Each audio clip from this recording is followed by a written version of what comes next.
They call it the stone from heaven. Millions travel to Mecca every year just to touch it, kiss it, and circumambulate it. But here's the question no one wants to ask. Why, in Islam, a religion that rejects idol worship, does one of its most sacred rituals revolve around a stone? This is not an unfounded accusation. The black stone is at the center of Islamic tradition.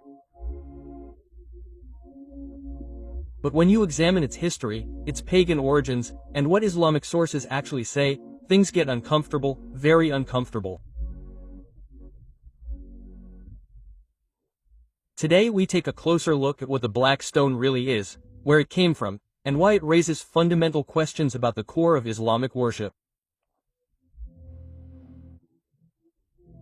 The black stone, known in Arabic as al-Hajawad, is set into the eastern corner of the Kaaba, the cube-shaped structure at the center of the Great Mosque of Mecca.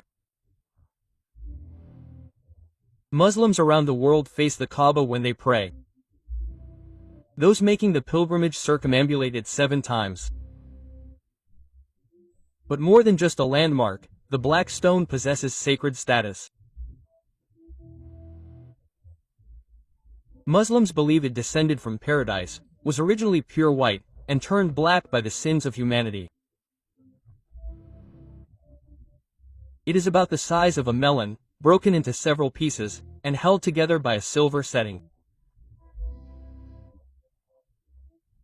During the rituals of Hajj and Umrah, pilgrims attempt to kiss or touch the stone, as the Prophet Muhammad is said to have done. Where does this ritual originate? According to Sahih al-Bukhari 6000 and Sahih Muslim 1260, Muhammad personally kissed the black stone. This act became part of the Islamic pilgrimage. Later traditions such as Yami at Tirmidhi report that on the day of resurrection, the black stone will appear with eyes and a tongue and will bear witness to anyone who has sincerely touched it. This is not a parable. In Islamic belief, this stone will literally speak on the Day of Judgment. Even Umar ibn al-Khattab, the second caliph of Islam, said in 1597, according to Sahih al-Bukhari, "By Allah, I know that you are only a stone and can do neither harm nor benefit. If I had not seen the Prophet kissing you, I would not have kissed you." Quote. This is not a side note. These are central Islamic sources, and the ritual is performed by millions every year. The black stone is worshipped, kissed, and honored. Not for hygienic reasons, not because of its history, but because of its supposed spiritual merit. Yet here a contradiction arises. If Islam condemns idol worship, why is an inanimate stone embedded in a building once filled with idols touched, kissed, and later even supposed to be a judge? And this is precisely where the deeper problem begins. Long before Muhammad was born, the Kaaba was a center of pagan worship in Arabia. It was not a monotheistic sanctuary, but a polytheistic center, filled with idols of tribal gods and spirits.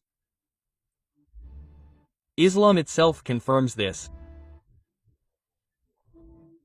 According to Sahih al-Bukhari 2478, the Kaaba housed 130 idols, one for each day of the lunar year.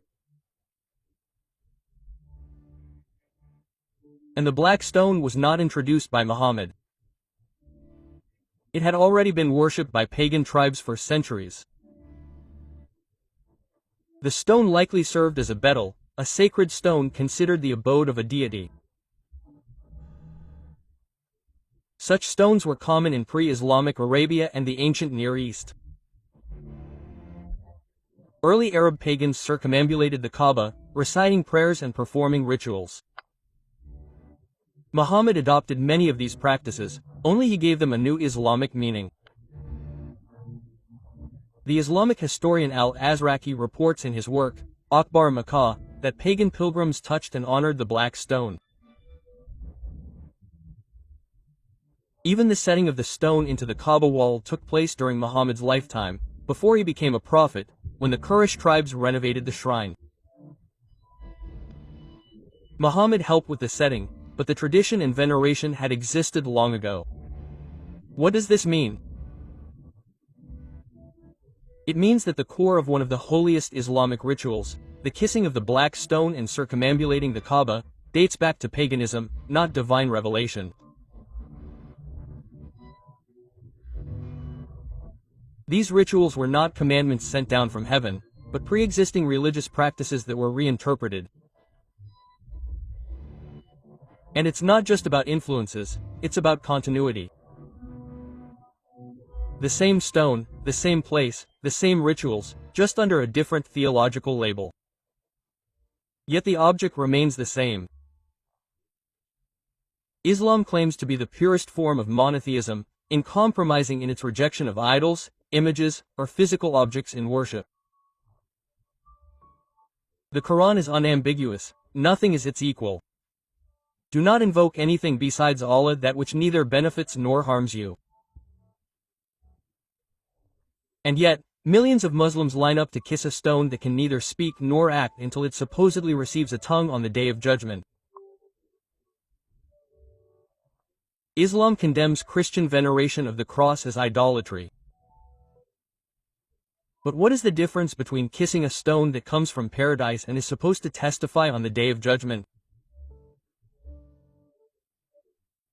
How can a stone be venerated by the Prophet, circled in sacred rituals, and considered a witness on the Day of Judgment, and yet not be an object of religious worship? If you strip away the labels and look only at the behavior, it's obvious that this is idolatry in practice. The actions are so similar to pagan stone reeking that the distinction is almost impossible. Islam emphasizes that God is formless, yet grants a black stone divine status with eyes, voice, and intercession. This isn't pure monotheism, it's mythology disguised as theology. The Bible leaves no room for maneuver when it comes to idolatry. Right from the beginning, God made it clear how seriously he took this. You shall not make for yourself an idol, or any likeness of anything. You shall not bow down to them or serve them. God not only forbids the worship of false gods, he even forbids the use of physical objects for worship. No carved images, no sacred stones, no relics to be kissed or touched. Worship is to be directed toward God alone, without symbols, statues, or intermediaries. In the Old Testament, Israel was severely punished whenever it worshipped idols, even if the object was originally part of God's plan. Why? Because even something that originally had a divine purpose becomes an idol when people begin to attribute power to it, worship it, or center rituals around it. And Jesus didn't kiss stones. He didn't command anyone to draw circles around sacred buildings. He cleansed the temple of everything that sprang from human religion. His message was clear. God is spirit, and those who worship him must worship him in spirit and truth.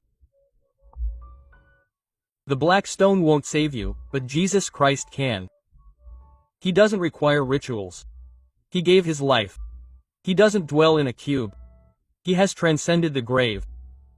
The true cornerstone of faith is not set in silver. He walked among us, died for us, and rose again.